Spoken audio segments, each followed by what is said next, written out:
We use a lot of ground beef. From prepping to cooking to storing it, I've got 9 hacks that are going to save you time and money in the kitchen, plus give you the best ground beef you've ever had. P.S. All these hacks will work with any ground meat. Doesn't have to be ground beef, it's just the most popular, but you can do this with ground turkey. You can even do it with the fake meat. Almost all of our recipes when it comes to cooking with ground beef call for you to cook and crumble the ground beef. The easiest way to do that, and you might know this hack already, is with a potato masher. Let me show you just how fast and easy it is. Your pan needs to be really hot, and you can add in just a little bit of oil or cooking spray just to kind of give you that insurance. Put your ground beef in, spread it out, and let it sit. So I like to get it in and then just kind of spread it out a little bit and then leave it alone. This is just a bonus lesson on how to cook ground beef. Once it starts browning, give it a flip and then start mashing. It's only like 3 mashes and you can see how crumbled it is. A lot of times when you do it with a spoon, which I'm gonna show you, you just get little like chunks of ground beef. We want crumbles. Perfectly crumbled in no time at all.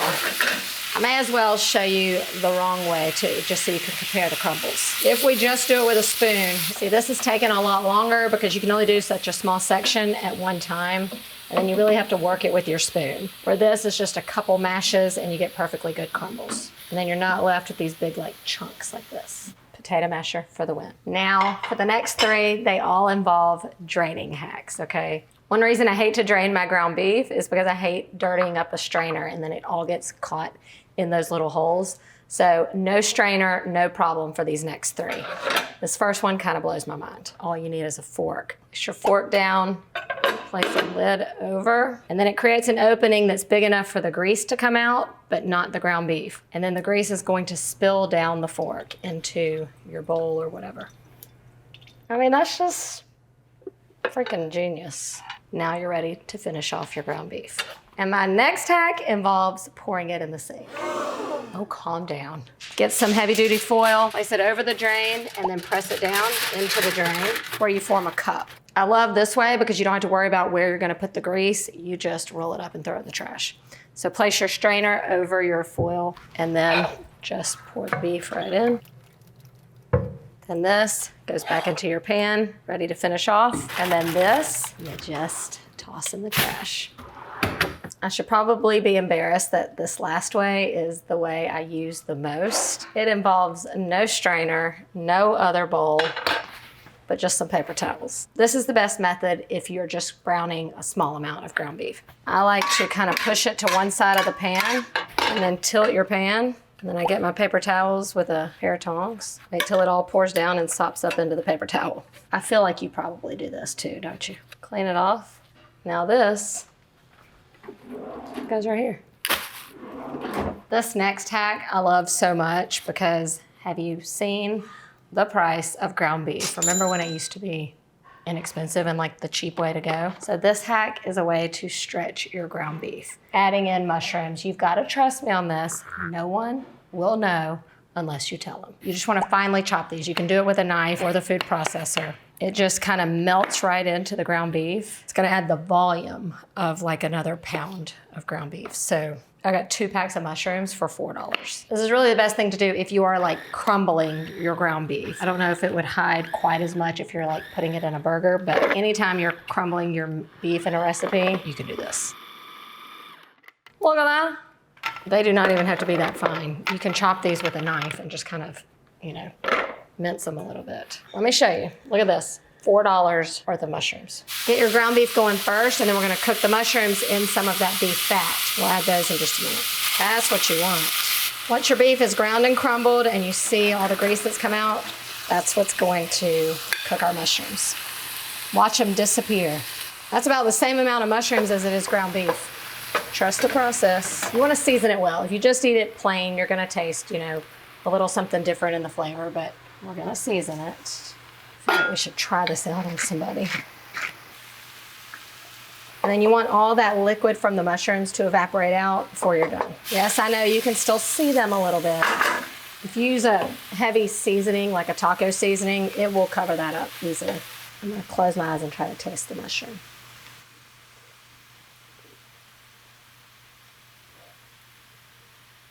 I'm even looking for it and it's like barely there. Look at that. You don't know that half of that right there is mushrooms. Stick that in some chili or pasta sauce. Maybe you don't believe me. I'll do a little taste test on somebody. Will you taste this ground beef and tell me what you think? Tastes like regular, like taco meat? Yeah. What if I told you that half of that is mushrooms? You didn't know? No, I didn't. You don't taste it? No. Now do you believe me? This next one's gonna have you, second guessing me a little bit, so we're gonna put this one to the test. For better browning when it comes to your ground beef, the secret, a little baking soda. For every 2 pounds of meat, all you need is like 3/4 of a teaspoon of baking soda, and you're gonna dissolve that into just 2 tablespoons of water. I don't fully understand the science, but the baking soda does something to the acidity level in the meat, kind of helping the sugars like rise naturally to the surface, and it's going to cause faster browning. Let's do another hack within a hack. To tell if our pan is hot enough, we're gonna add a little water. If it just evaporates out, it's not ready. If it beads up, it's ready. This happens a lot faster with the baking soda. Look at that. That is crusty. It does make definitely a more distinctive crust on here. Now that is flavorful ground beef. You know this ground beef has a lot more flavor than that gray stuff. Sometimes we get caught up steaming our ground beef, but this,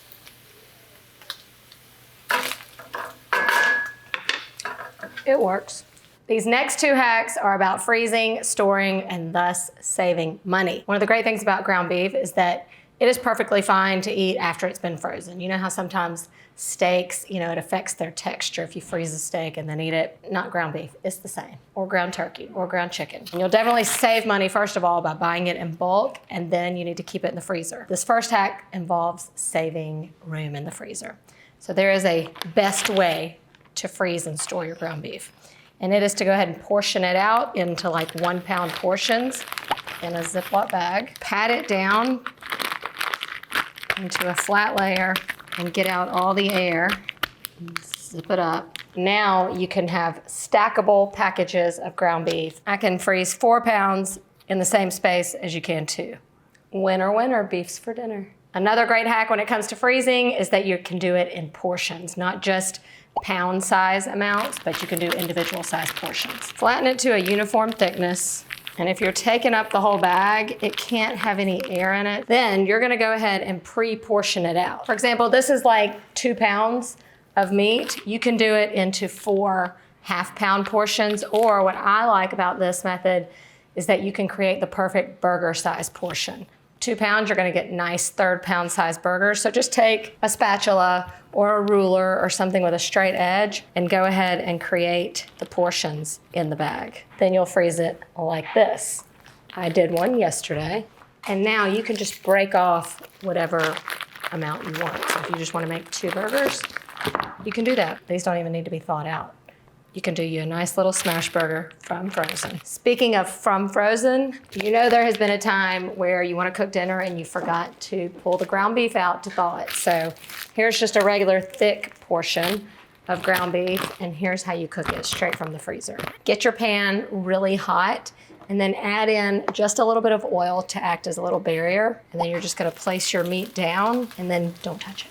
It will splatter a little bit. That's just because the water that's in the meat and the oil and the heat just don't mix. After you've let it sit for about 4 minutes, flip it, scrape off as much as you can, and repeat the process until it is a thin little sheet of meat, and then you can grind it all together. Even when you forget to pull out the ground beef, you can still have dinner on the table in 30 minutes. Just season it up however you like, and dinner's done.